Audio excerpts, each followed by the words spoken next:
Hello and welcome to the podcast. This is Ron's Amazing Stories. We have stories that should thrill you a little and chill you a little. It's amazing.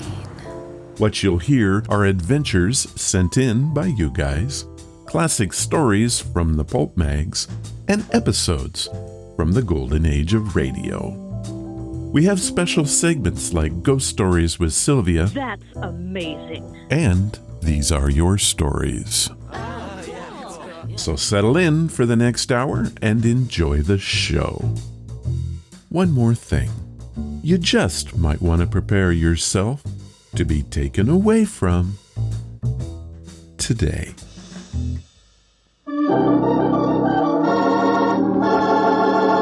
Another 5-minute mystery.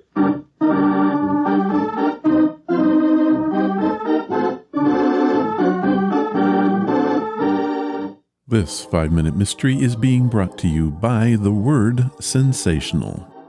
I think the sensation of being moved by a piece of art is something that is really good for a person's soul. The story is bad, isn't it? Yeah, really bad.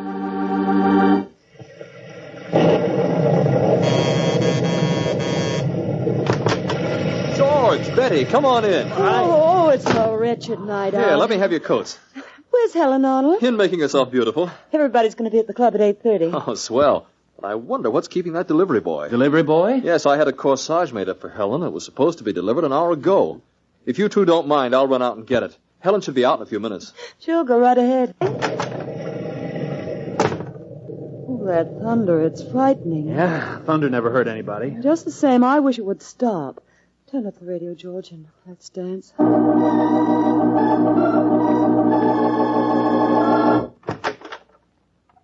Well, I'm back. Isn't Helen ready yet? I haven't heard a sound from her. Say, I better go in and hustle her up a bit. I thought sure she'd be ready by now. That's funny that she's not ready yet. Helen's usually so prompt. George, Betty, call a doctor, quick. Yeah, what is it? What's happened? It's Helen here in the bathtub. She's fallen and hit her head. Fallen? Good heavens. Here, let's have a look. Help me get her out of here. In here on the bed. There. Call a doctor, quick, please. It's too late, Arnold. Helen's dead. Cruel blow on her head. I can't believe it. Say, that's odd. What?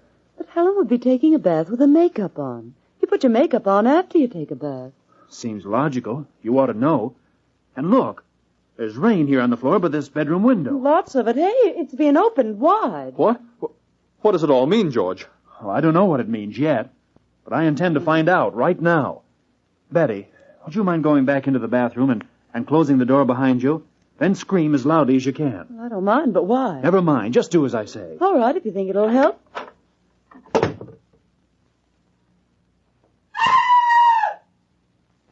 Just as I thought. Arnold, have you got a gun? Oh, sure, it's there in the desk drawer. Be careful, it's loaded. Well, now that I've performed a little experiment. George, what are you doing with that gun? I'm covering Arnold with it until the police arrive. You see, he's just murdered his wife. How did George know Arnold killed his wife? We'll have the solution in just a moment. But first...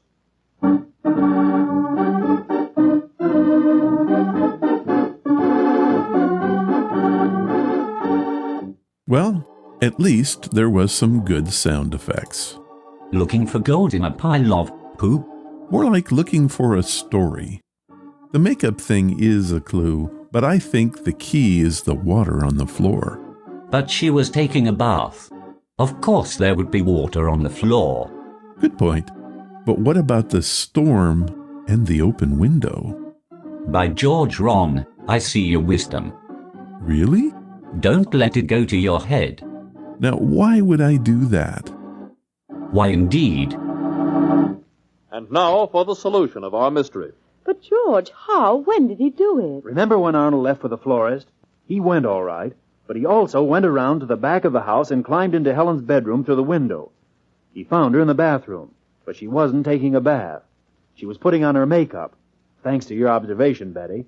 When I asked you to go into the bathroom and scream, I had a reason. You see, we heard you scream. We didn't hear Helen. Therefore, she didn't scream. Now I ask you, who could have entered Helen's bedroom without frightening her in the least way? Simply a bit of logic, my dear. Her husband.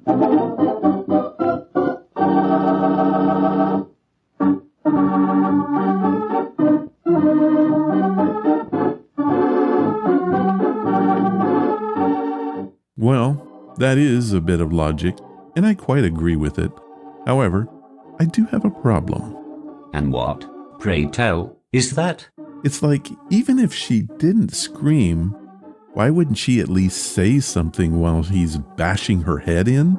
Wrong. That is too logical for a FMM. You're probably right.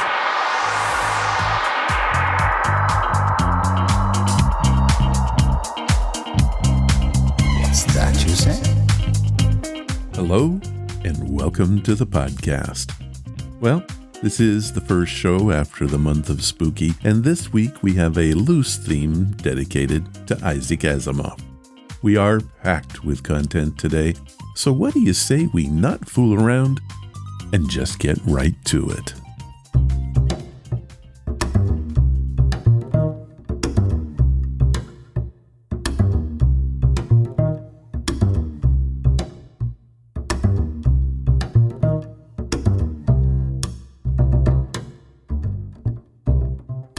Today's podcast is brought to you by Audible.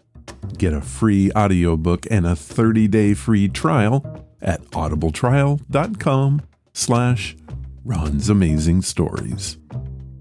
Audible has sponsored the show now since July of 2019.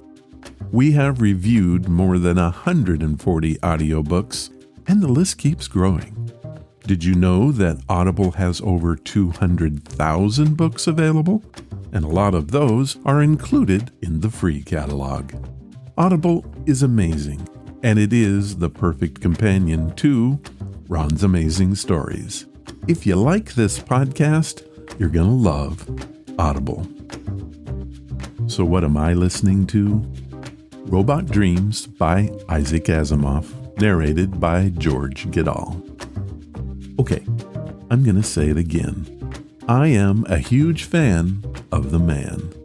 I have read or heard just about everything I could find by the father of robotics.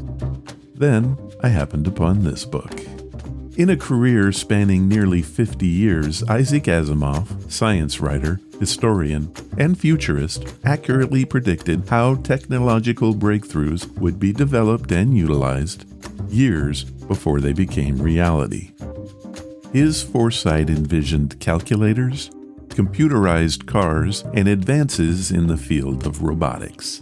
These ideas are told in his books. Narratives like I, Robot, Robots and Empire, and my favorite, The Robots of Dawn, all of which we've reviewed before.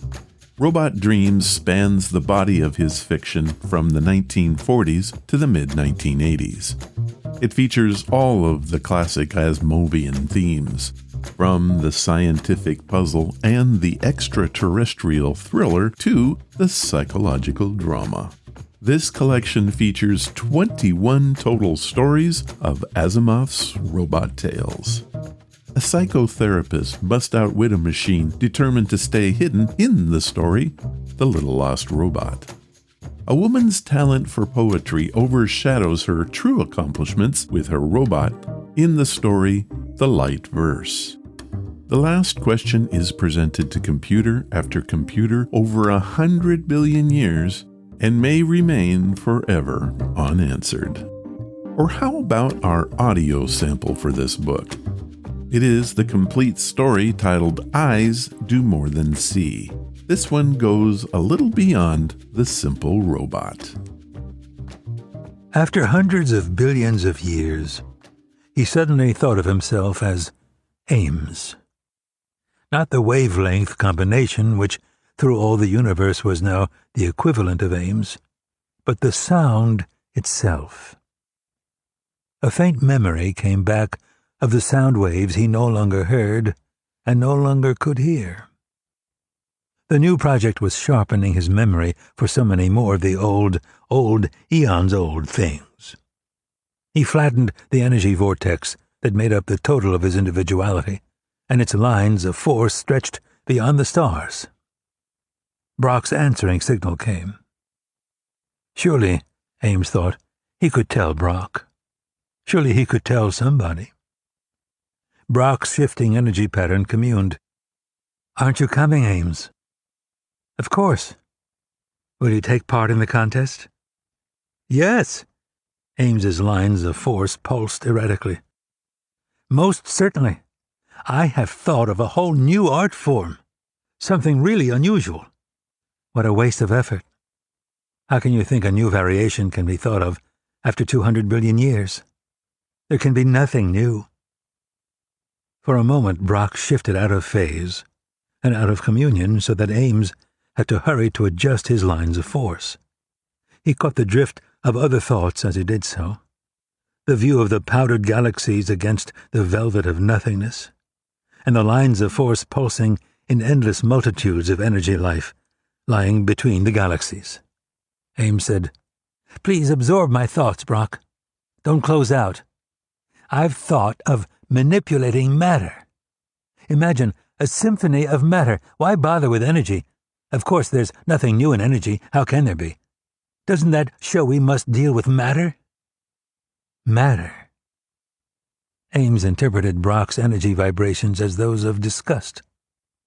He said, "Why not? We were once matter ourselves back, a trillion years ago anyway. Why not build up objects in a matter medium or abstract forms or, listen, Brock, why not build up an imitation of ourselves in matter? Ourselves as we used to be?"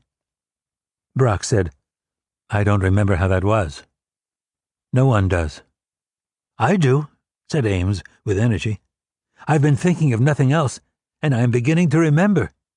Brock, let me show you. Tell me if I'm right. Tell me. No, this is silly. It's repulsive. Let me try, Brock. We've been friends. We've pulsed energy together from the beginning, from the moment we became what we are. Brock, please." Then, quickly. Ames had not felt such a tremor along his own lines of force in how long?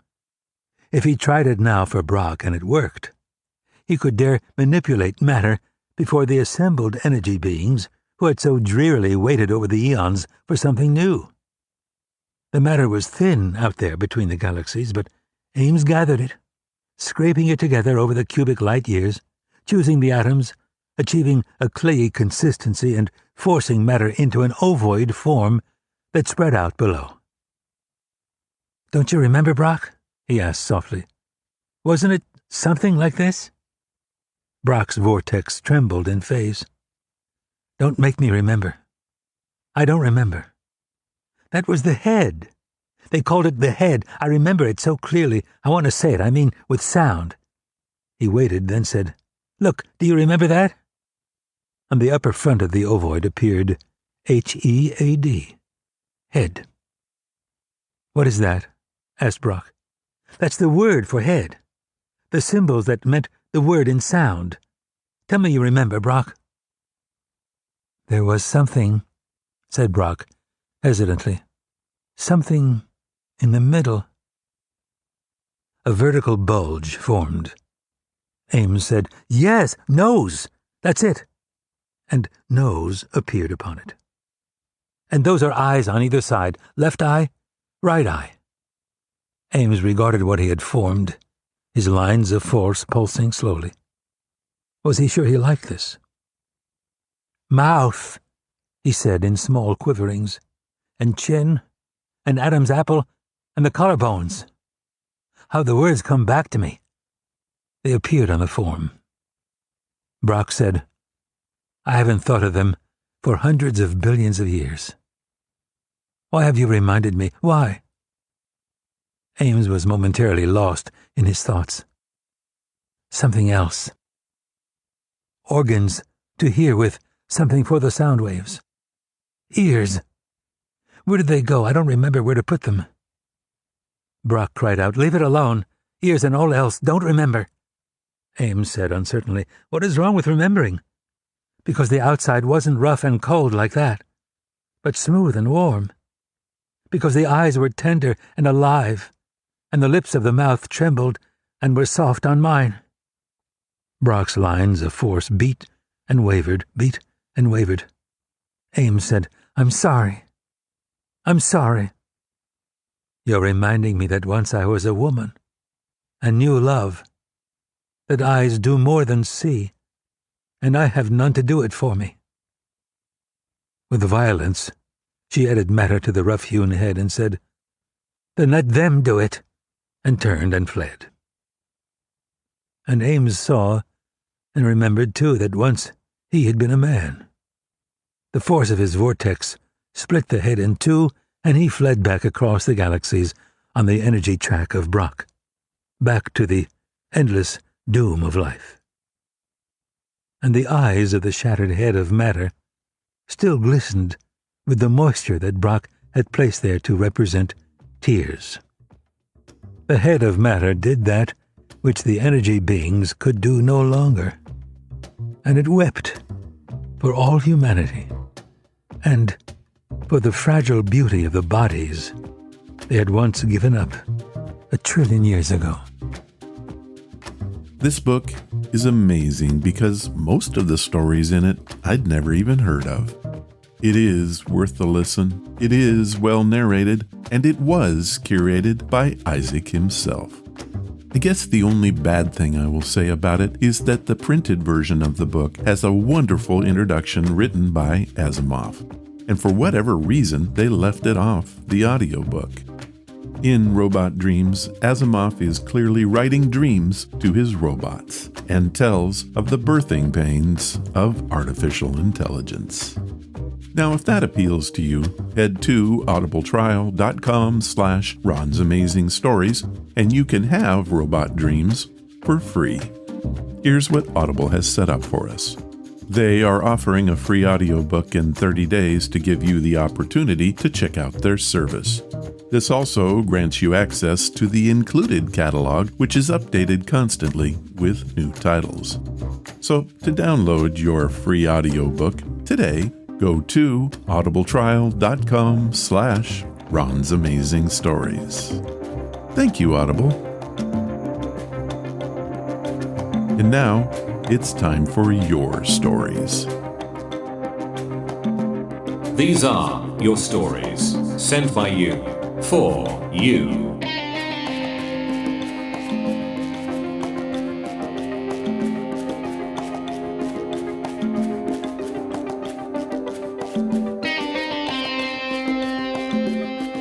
We have a news story, and it's a carryover from the month of Spooky.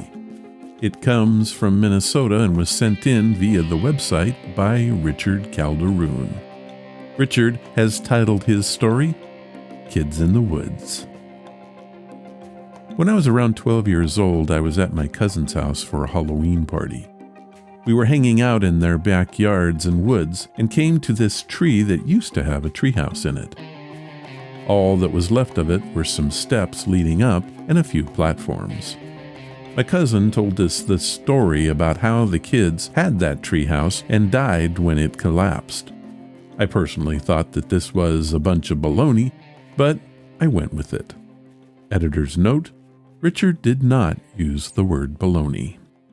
We eventually headed back into the house, but I decided to go back into the woods alone. As I was walking into it, I felt a strange sense of calm wash over me, like I was safe there, safer than anywhere else.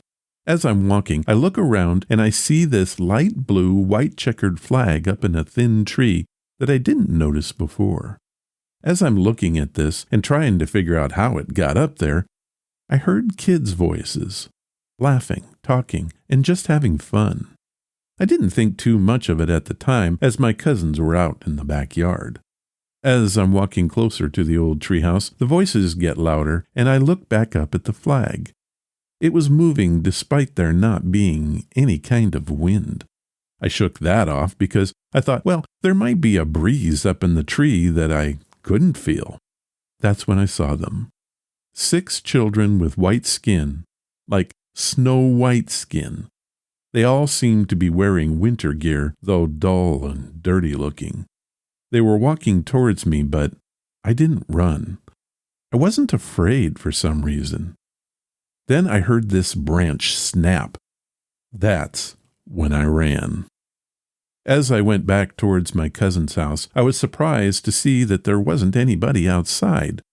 I found them all in the living room playing video games. When I asked them when they came in, they said, "Well, when you were walking in the woods. Why?" That meant the kids I heard weren't them. I still don't know to this day who those kids were. They weren't other neighbor kids because, well, there were no neighbors. Were they a figment of my imagination? I'm going to tell you, I saw and heard them, and I know it was real. Richard Calderoon from Minnesota. Well, Richard, that is one creepy and scary story if you ask me.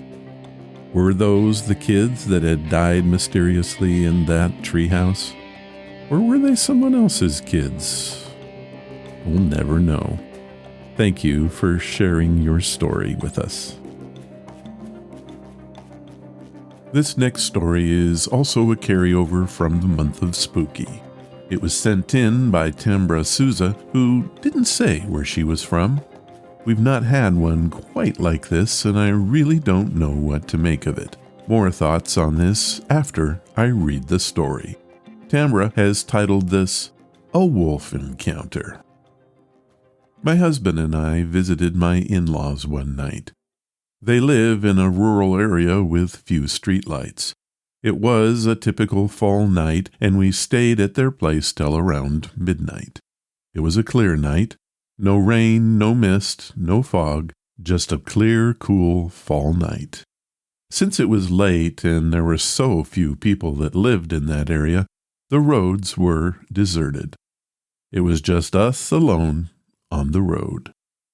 All of a sudden, my husband and I both saw something in the middle of the road in front of us. He slammed on the brakes at the exact same moment I yelled, "Watch out!" In the middle of the road is what looked like a large dog or wolf. It was in the form of a white mist, but it was definitely there in front of us, and we both saw it at the same moment. We looked at each other in disbelief, and when we turned back, it had vanished. I said to him, "Did you see that too?" He described seeing a transparent white wolf that appeared out of nowhere. I only saw the front half. We had no explanation for how we both saw the same thing at the same time or how it vanished into thin air. Needless to say, we were very freaked out the rest of the way home that night. We were afraid that it was some sort of bad omen, but nothing has happened. I've often wondered about it. Was it a sign of some kind? I really don't know. Tambra Souza from Parts Unknown. Well, Tambra, was it a sign? The obvious attribute of the wolf is its nature as a predator.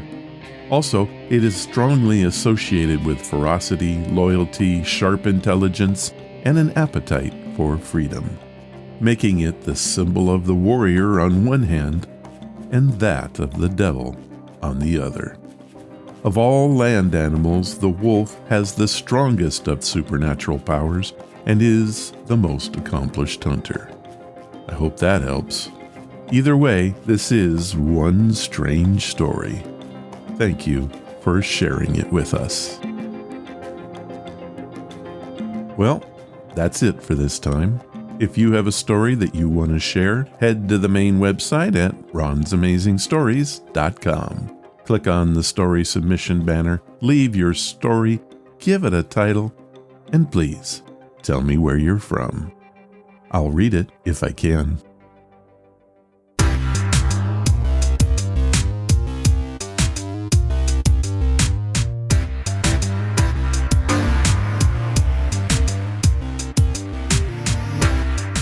Our featured story comes from the short-lived radio series 2000 Plus. It ran on the Mutual Broadcasting System for a little over a year, ending in 1952.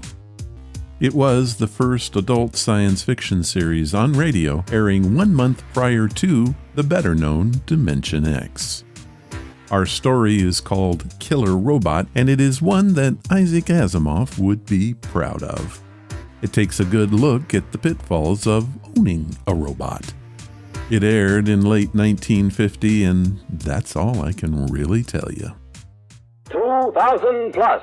Science fiction adventures in the world of tomorrow, the years beyond 2000 AD.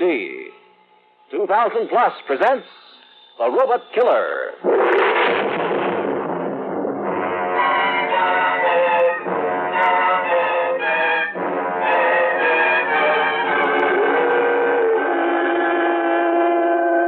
So, you are Mr. Samuel Donaldson. Yes, sir. Happy Sam, they call me. Yes, I know. I have friends who think your television program is very funny.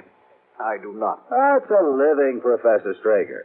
Now, may I see the mechanical man I'm giving away as the jackpot prize on my show next week? It is not a mechanical man, Mr. Donaldson. The correct word is robot. R-O-B-O-T. I know. This robot is a supreme achievement of our electronics division. We worked on it for 6 years. We'll do whatever it is instructed to do. I simply do not understand how the management of this corporation can think of giving it away to this public, to this magnificent mechanism. Oh, look, Professor, this corporation sponsors my TV show. We're on 1,246 stations. We're telecast in three-dimensional color. And the Happy Sam show is the number 2 favorite in the country. The sponsor thinks it would be a good advertising gimmick to offer a super jackpot prize, a mechanical man, a robot. And I never argue with a sponsor. Now, please, may I see what I've come to see? All right, young man, I have no choice. Come along.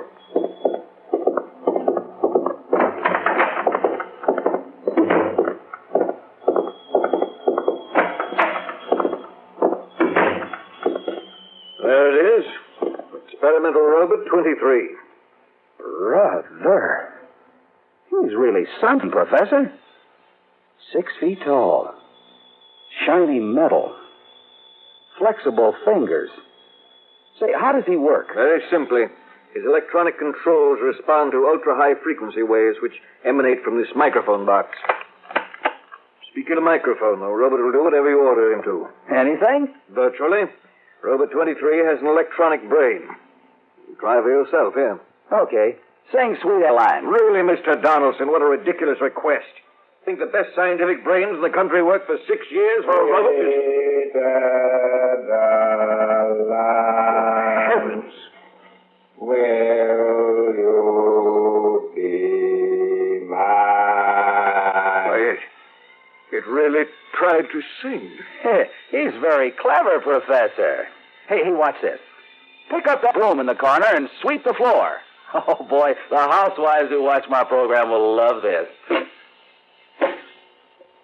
What? I'll be darned.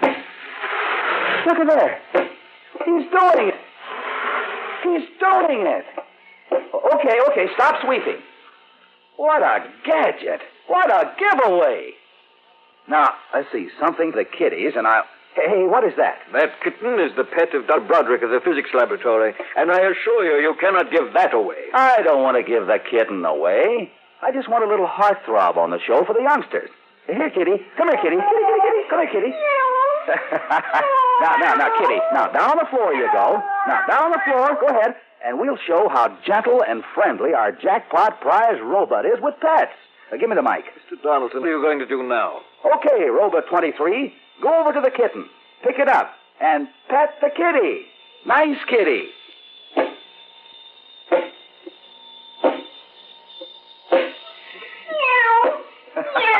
Look at that. Isn't that sweet? Boy, what a camera shot on the air. Hey, what's he doing? Robot 23, drop the kitten. Drop the kitten. Drop kitten. Oh, poor Tabby. Why, he killed a kitten. Broke its neck. He tried to pet it, and he killed it. Well, you see what comes when fools play with science. No good will come of giving this robot away to the public. I warn you, no good will come of it.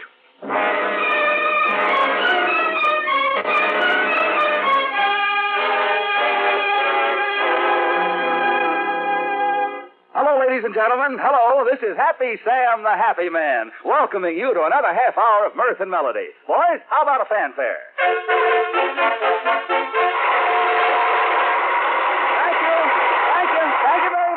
Thank you very much.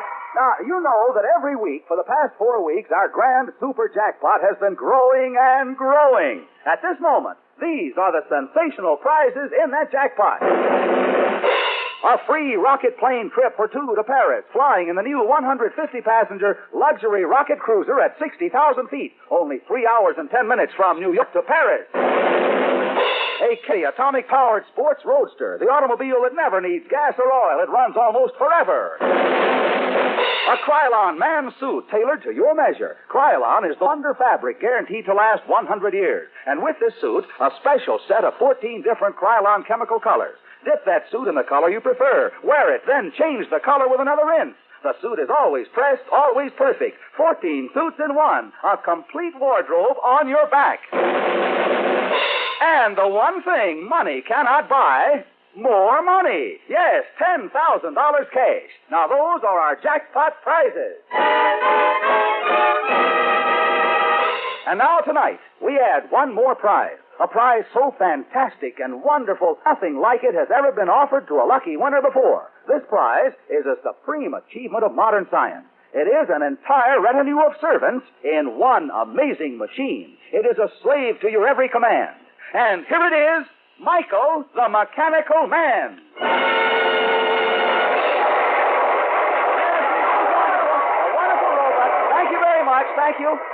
And now to determine who wins this giant jackpot and who wins this mechanical marvel, Michael, the Mechanical Man, 1,000 slaves in one amazing machine.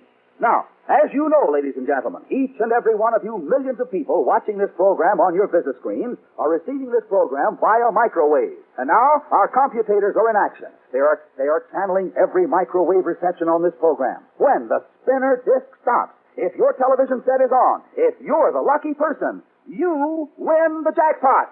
Wait. The computator has finished. The engineer signals that the spinner disc is slowing down. And we have a winner tonight. We picked up a set who had us tuned in. Our pretty model is walking across the stage with a name. Thank you, honey. And now, here it is, the name you've all been waiting to hear. 423 North Glencoe Boulevard in Martin Hills, New York. Apartment 5B. Mr. John Hanold. Mr. John Hanold.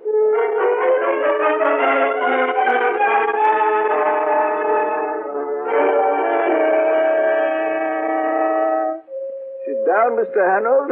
My practiced medical eye, judging from the smile on your face, tells me that you're pretty happy that Mrs. Hanold is being released from the hospital today. No, it's not only that, Doctor. Don't tell me you haven't heard of my other good piece of luck.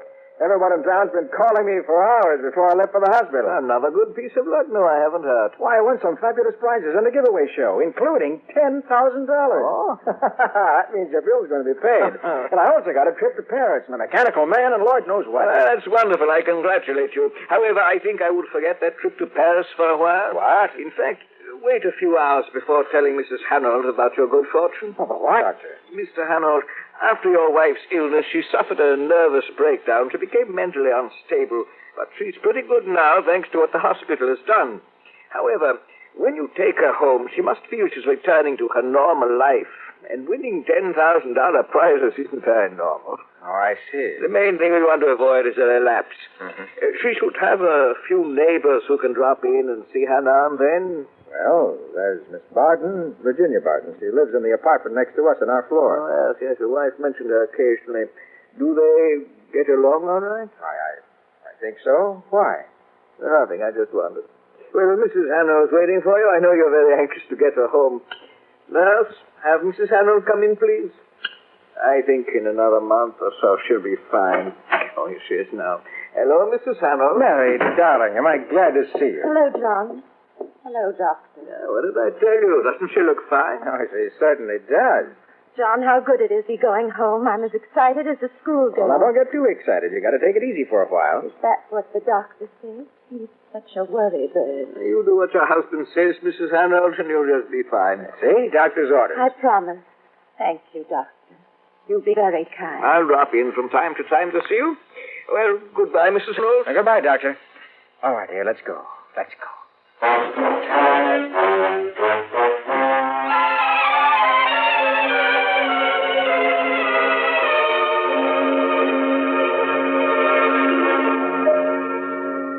John, I can hardly believe it. Well, the doctor told me to wait until you got home before telling you. $10,000. And the trip to Paris. Think of it.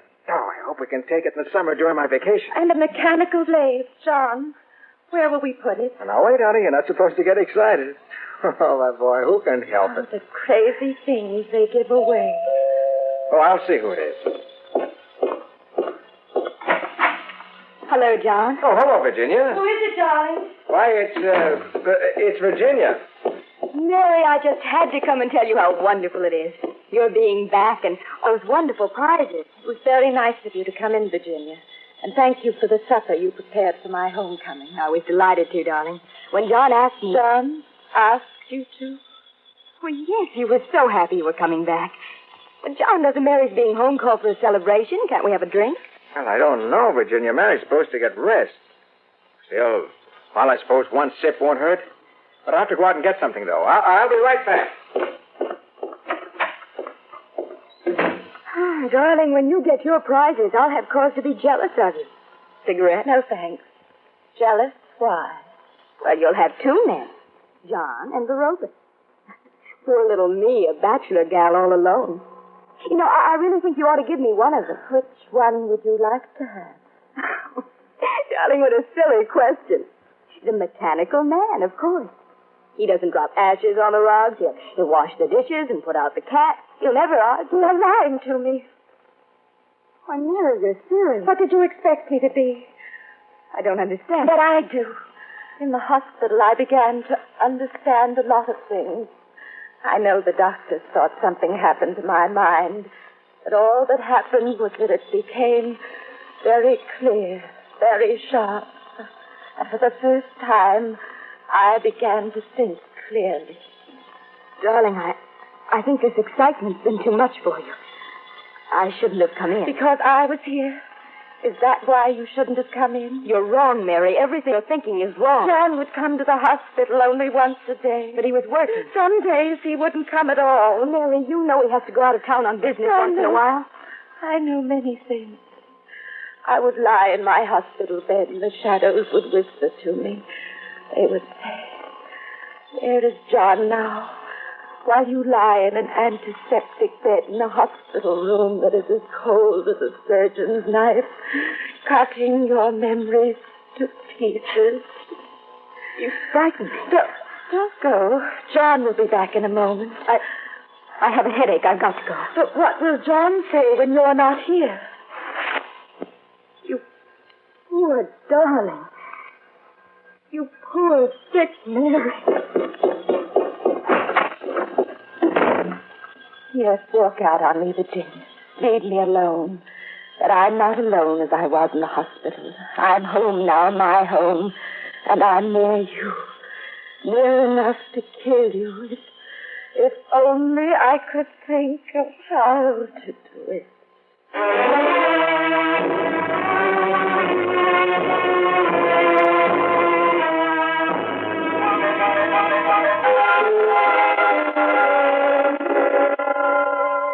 That robot's quite a guy, isn't he? He looks something like the Tin Woodman of Oz I used to read about. Well, I doubt so that he can do any of the things they said on that program.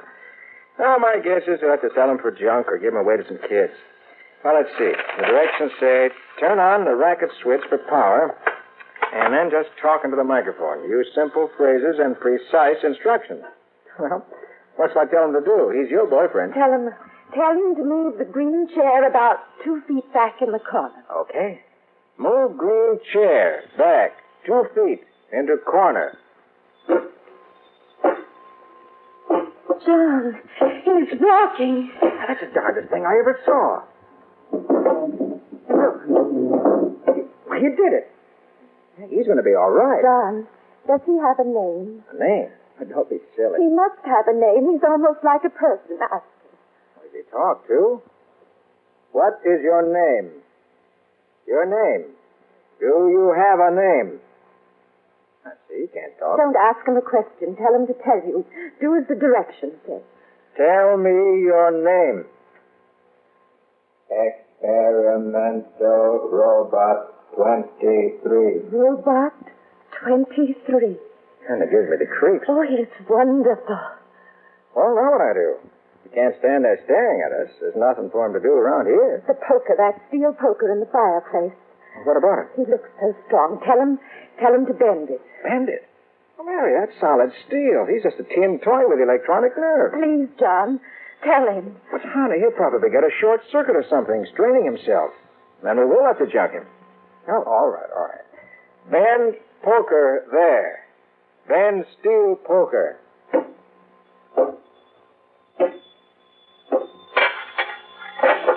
I see. Just picked it up.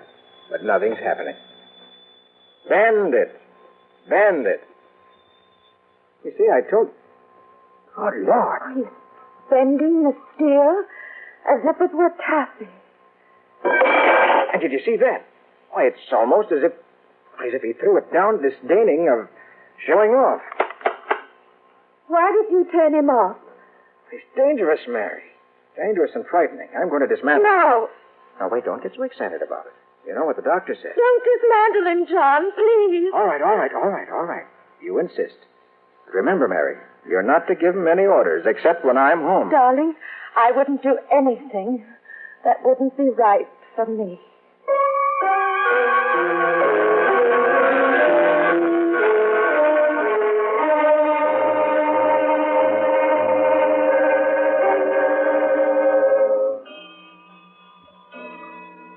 2 o'clock. Almost 4 hours until John comes home. Lock the door. And now to make him come to life again.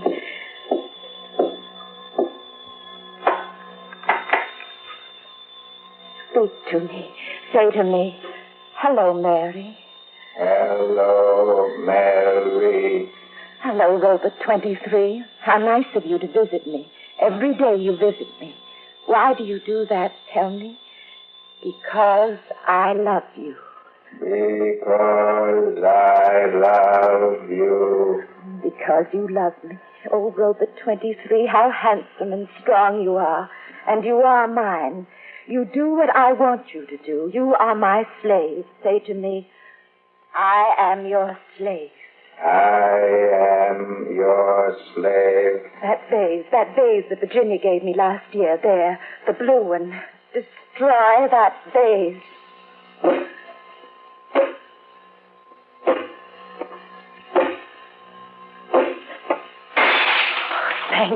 Thank you, Robert 23, very much. Of all the things in the world I have, you are the most wonderful. Because you love me and obey me and would do anything for me.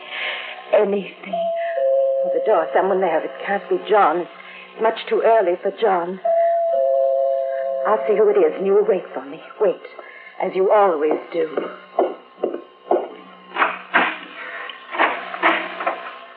You. Hello, Mary. I'm sorry to disturb you. What do you want? This package was delivered to my door. Something you probably ordered by phone. It's marked 5D, but your name's on it. Should have said 5B. Yes, from the grocery. Oh, is that the mechanical man standing in the living room? That is Robert 23. Does he really work? He's awfully big and clumsy looking. He's come to visit me. He's mine. He doesn't love you. Doesn't love... Of course not, Mary. Of course not. I'm sorry to have disturbed you. Is there anything I can do for you? No, nothing. Go away.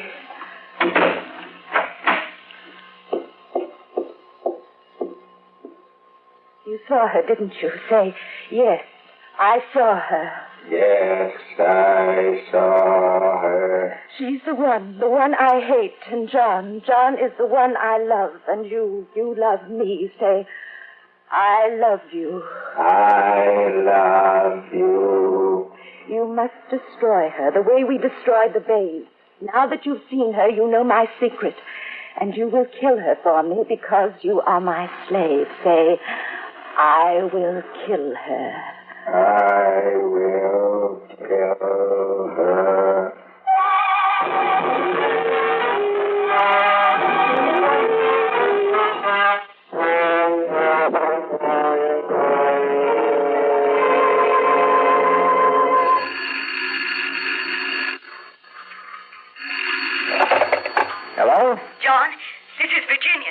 Virginia. This is a pleasant surprise. Why are you calling me? It's about Mary. Mary. Has something happened? What is it? I rang your doorbell a few minutes ago. One of Mary's packages had been delivered to me by mistake. She came to the door. Yes? She acted very strangely, particularly when I asked about the mechanical man, the robot. Well, what do you mean, Virginia? Strangely. She wouldn't let me come in and look at him. She said he didn't love me. What? She was in a strange mental state. John, are you sure she's all right? Virginia, listen, the robot wasn't moving or doing anything, was it? Not that I could notice. But Mary's attitude and her odd remarks. I knew I shouldn't have accepted that tin monster. Well, I'll get home as soon as I can, Virginia. Thanks for calling.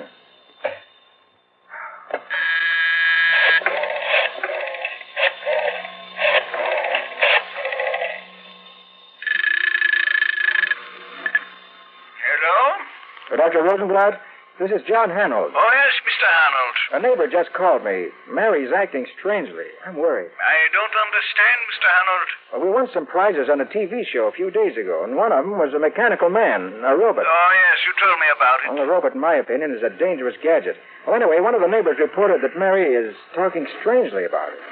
I wonder if you could meet me at the apartment. It'll take me about half an hour to get there. Mr. Hanold, I hope you'll forgive me, but you've got to expect that neighbors with all the goodwill in the world tend to exaggerate the actions of the people whom they've known to have been mentally ill. I'm sure there's nothing to be alarmed about. Yes, but, Doctor, this neighbor is a good friend and an intelligent woman. Well, I've had a lot of experience in these matters, Mr. Hanold. However, to ease your mind, I'll try to drop over sometime this evening or in the morning. We'll have a talk about it. I'm in a meeting now. Well, all right, Doctor. If you say so. Thanks very much.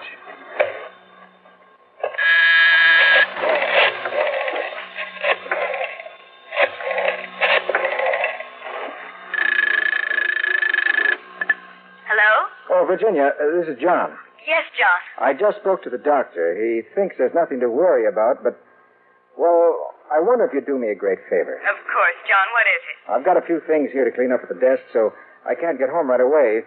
I wonder if you'd go in and stay with Mary until I get there. But, John, frankly, I'm a little frightened. Why, that's silly, Virginia. After all, what can happen?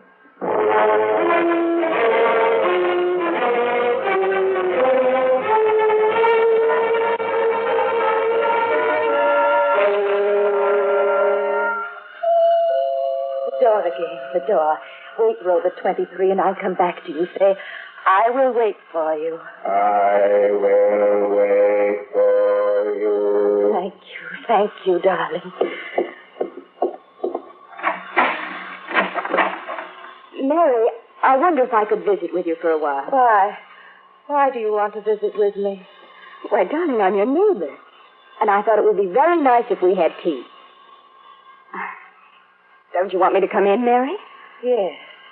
Yes, I do want you to come in. Come in and meet Robert 23. Mary, he's moved since I saw him last. He was standing by the fireplace when I was at the door before. And now he's by the sofa. Oh, darling, that lovely vase I gave you and Johnny. It's broken. Broken in a million pieces. I had him do it. He did it. He did it. What do you mean? You know what I mean. You and your lies and your deceit.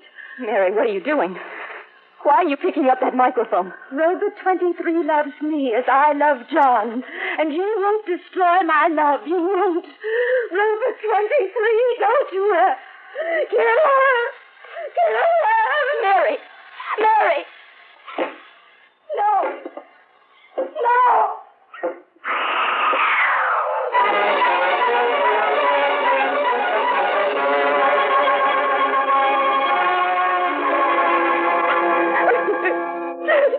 Virginia, please stop crying. Good heavens, what happened? Mary. Robert. Excuse me, Mr. Hanold, but I think I can tell you what happened. I'm Professor Strager, one of the men who built that robot. I came to your apartment hoping to persuade you to return the robot. I heard a dreadful commotion inside, called this patrolman in the corner, and we forced our way in here. The robot was moving towards this young lady here. I tried to get away. Wherever I went, it came after me. I shut off the control box and stopped the robot. Mary wanted to kill me, John. Kill me. Doctor, how's Mary? Is she all right? I've given her sedatives, Mr. Harold. I'll take her back to the hospital in a few hours. All this excitement. However, I'm sure she'll be all right in another month or two. But she tried to kill me.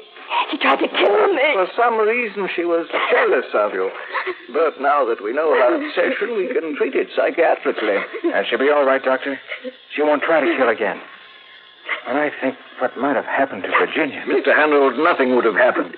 You see, your wife told the robot to kill. But that was not an instruction the robot could carry out. What do you mean, Professor? You said yourself the robot was going toward Virginia. Yes, of course, because your wife said go to her. A simple physical action the robot is capable of performing due to its directional mechanism.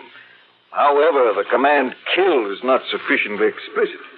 The robot cannot kill in general. It must have step-by-step instructions as to how the command is to be carried out. You see, Mr. Harold, I might put it this way. To strike out blindly, to kill without thinking, requires an emotional drive, the capacity to hate. And that the robot cannot do. It is, after all, a machine, not a human being.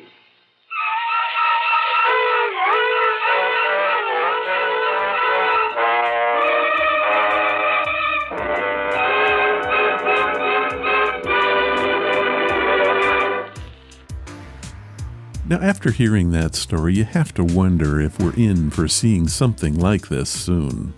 Elon Musk has just introduced Optimus, the latest prototype of its humanoid robot. Musk is predicting that he will be able to produce millions of these things and sell them for just under $20,000 each. How about that? 2000 Plus was a sci-fi anthology program using all new material rather than adapting published stories. The series was the creation of Sherman Dreyer, who scripted and produced the series with Robert Wien Olsen. There are 32 known episodes, and only 13 of those have survived. That makes these pretty rare.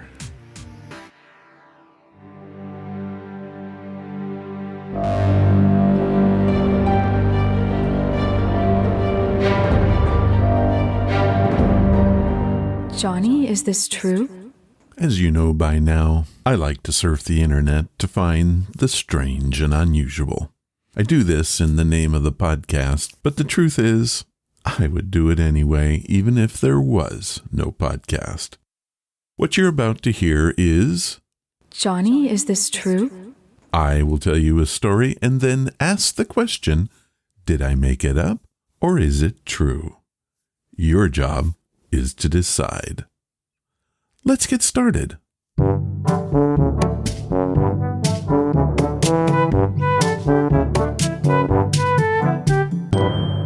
Johnny, is this true? This time on Johnny, Is It True? We're keeping with the loose Isaac Asimov theme that we have going. What I'm going to do is give you a series of 4 quotes. 3 of them are from Isaac himself, and 1 was made up by me. I will read all 4 quotes and what they mean to me. Your job is to listen and then pick the one that is fake. Now, keep in mind that I'm an editor, which means that Isaac and I share something. Do you think you can do it? Let's see. Quote number 1. Isaac once said this, or did he? If my doctor told me I had only 6 minutes to live, I wouldn't brood. I'd type a little faster. Well, if Isaac said this, I quite agree with him. Giving up in the face of death would be its own death.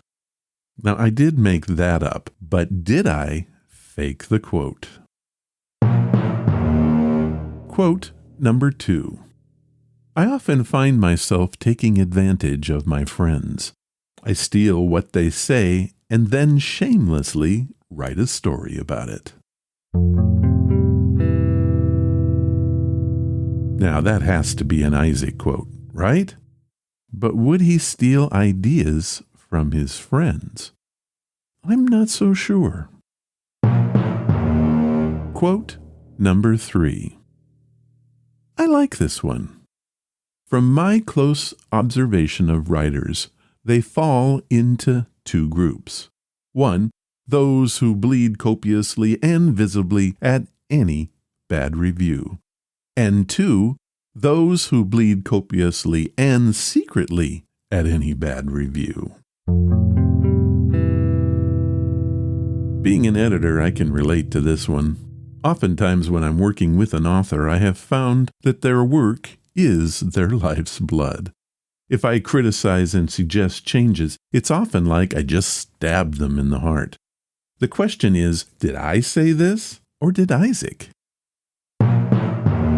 Quote number 4. This is kind of a long one. There is a cult of ignorance in the United States, and there always has been. The strain of anti-intellectualism has been a constant thread weaving its way through our political and cultural life, nurtured by the false notion that democracy means that my ignorance is just as good as your knowledge. So true. But was that something that Isaac said or my own thoughts? We're just about to find out. Okay, are you ready to hear which was my quote? Have you picked one that you think that I made up? Well, if you picked number 2 as quoted by Ron, you got it right. I often find myself taking advantage of my friends by stealing what they say and then shamelessly using it for my own work. However, I always ask for permission first. I wouldn't want to get into a copyright battle with a friend. Well, that's it for this Johnny Is It True? Were there any surprises in what Isaac had to say? Or what I had to say, for that matter? I know I loved his quote on the strain of anti-intellectualism. Thank you for playing along with me.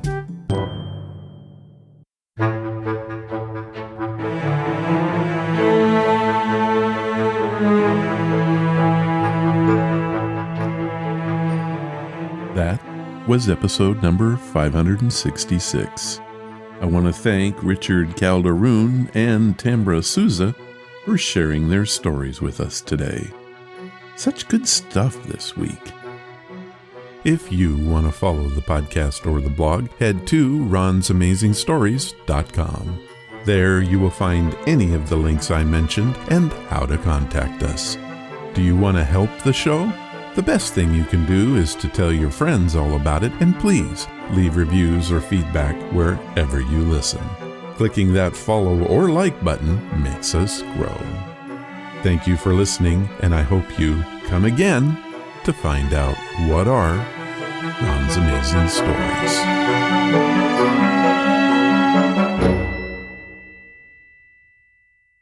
All of the vintage audio used in the podcast is believed to be in the public domain.